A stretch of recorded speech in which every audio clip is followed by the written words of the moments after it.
E aí, galera, como é que vocês estão, senhores estudantes, oraculistas? Pessoal, hoje a gente vai falar de um assunto que eu tava devendo para vocês, né? Umas duas pessoas, duas ou três, pediram nos comentários sobre como agir quando o consulente não aceita o que as cartas disseram. Aí como é um tema difícil, eu até tentei me esquivar um pouco, mas esses dias eu tava lá no Face e alguém comentou novamente também. E eu falei, nossa, realmente é uma coisa importante, né? Porque não é fácil realmente você estar lá falando, mostrando, dizendo. Mas veja bem, também não é tão difícil porque você não é obrigada, você não é obrigado. A partir do momento que você fez a sua parte, mostrou lá, primeiro assim, a gente entra em conflito, gente, porque a gente sabe que o nosso trabalho, a gente depende daquilo, precisa daquele retorno, né? A satisfação do cliente, do consulente. De uma certa forma, a gente precisa aí desse quadro, né? Só que se você ficar comprometido com somente a satisfação e esse quadro de satisfação só por estar mesmo, né, sem uma lógica, vou ajudar o cliente a acreditar, mesmo não tendo esperança. Claro que isso daí vai acarretar dificuldades e cortes para você, né? Então nem pensar em seguir esse padrão. Só que veja bem, não tenha medo de que o cliente realmente desista ou saia ou fique indignado. Porque as pessoas que têm esse padrão de não acreditar, de não querer, de não abraçar o que a mensagem está falando, por incrível que pareça, elas tendem a fazer mais consultas.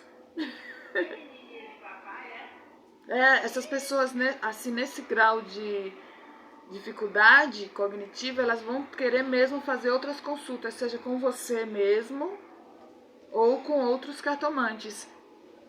Esses dias eu peguei sim uma menina, inclusive eu até lembrei desses casos, que tava vendo lá se o namorado dela que tava numa clínica tava traindo ela e veio lá a montanha, né? Eu caí na besteira de falar que não tinha muita mobilidade da parte dele, mas tinha, né? Mas foi só isso que eu... Por isso que é bom não falar demais, falar só o que você tá vendo. Mas ele poderia não ter mobilidade no sentido que ela estava perguntando. Foi o que eu respondi. Ele pode ter mobilidade para sair, mas nesse objetivo aí que você tá com medo de que ele arrume amante, não tá rolando. Sim, tinha lua, ele lá em grandes em eventos sociais, né, que é a lua, honras sociais, amigo, o cachorro do lado, jardim atrás, que embora mostrasse eventuais circunstâncias sociais de festas e prazeres, mas tudo dentro do contexto social, e ele com o cachorro do lado permanecendo fiel ao relacionamento do jardim que era com ela. Então eu ainda acrescentei elementos que diz respeito à natureza da relação, e ela se negou a aceitar. Eu falei, você não pode ficar buscando pelo em ovo, porque quando a gente alimenta a energia e fica com medo, a gente termina atraindo essa situação. Termina acontecendo. Então, não é nenhuma questão de oráculo, às vezes você vê, às vezes você vê que não tá rolando, mas a pessoa ficou com uma paranoia tão grande que ela, no meio do caminho, trouxe. Então, tudo vai depender, gente, de você estar muito bem preparado a nível de conhecimento sobre como que rola essas coisas, né? Mas não fique achando que eu vou precisar a nível de conhecimento, ter baita conhecimento, porque o caminho só existe quando você passa, e conforme você dá um passo, as coisas vão se materializando para que haja o outro, e tudo dentro das suas condições, não vai vir assim uma missão, um caso muito... Eu lembro que teve casos de doença muito graves que a espiritualidade tirava do meu caminho no começo.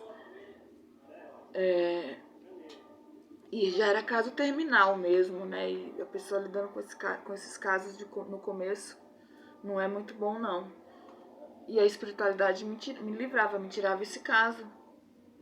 A pessoa vinha me procurar e não achava. Então, não se preocupe. Casos pesados, pesadérrimos, se você não está preparada, não vem. E se vir, gente, encare como um desafio. Porque no fundo, você vai ter capacidade de trabalhar aquilo. Se você agir com ética, com sensos de seriedade e de honestidade com as cartas e com o oráculo, com o consulente, você vai ter uma saída e uma forma de falar com essa pessoa. Claro, porque não é difícil você administrar a resposta do oráculo, do sábio, do mestre, a expectativa do consulente e você lidar como espectador e como observador tudo isso. Lembrando, se você agir de forma ética, fiel, verdadeira, justa, sem expectativas, sem colocar suas expectativas financeiras, pessoais, até preconceituosas, né, preconcebidas das coisas e pessoas, se você não colocar isso na frente, vai rolar uma forma de você conseguir. E outra coisa, não age com muita pressa durante a consulta, sabe? Acabei de sair de uma consulta agora mesmo, onde que eu joguei uma mesa real. A pessoa queria saber de mesa real, e mesa real não tem pergunta, né? Ou é um código, ou pode ter, mas a gente faz nossos códigos. E a pessoa lá na mesa real, do lado da carta 28, né? Falei, ué, homem e mulher aqui, de boa.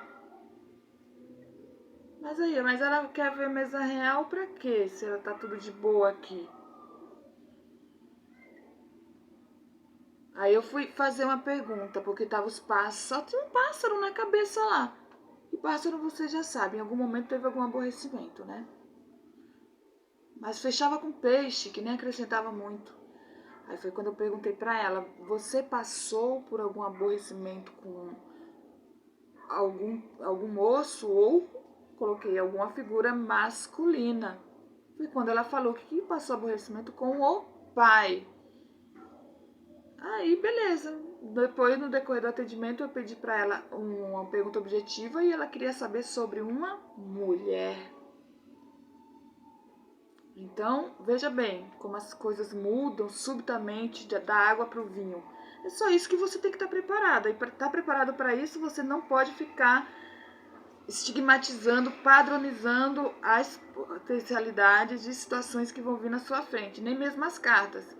Sempre que você falar essa carta aqui é traição, é traição, traição, traição, não rola. Uma hora essa carta aqui é morte, ou é isso, isso. Não estigmatize a carta desse jeito. Abra para novas possibilidades, para que você consiga essa desenvoltura de lidar com o inesperado e inclusive com consulentes que não vão aceitar o que o conselho do momento está passando. E lembrando, gente, se você for nesse nível de raciocínio de sempre buscar um conselho, a lógica e a razão sempre vai sobrepor contra o desespero e a falta e a irracionalidade do consulente. Vai vir um momento que você vai ficar com raiva, os nervos, com vontade de mandar para PQP, vai. Mas aí é nessa hora que você vai lembrar que a pessoa paga o seu sustento. Só que, como eu te falei, não vai levar isso como um padrão, como uma determinação. Você não vai ser escravo desses princípios. Você vai ser escravo, vai ter uma hora que você vai ter até que mandar para PQP, porque você vai saber que você vai ter que exercitar essa parte de que você não depende só também daquela fonte, daquela pessoa, daquela necessidade, daquela humilhação. Então você pode se desvincular desses laços facilmente, como o 8 de espada mesmo. Vocês entenderam, pessoal? Se ficou claro, deixa na mensagem aí o comentário que vocês acharam desse vídeo. Até mais, beijo.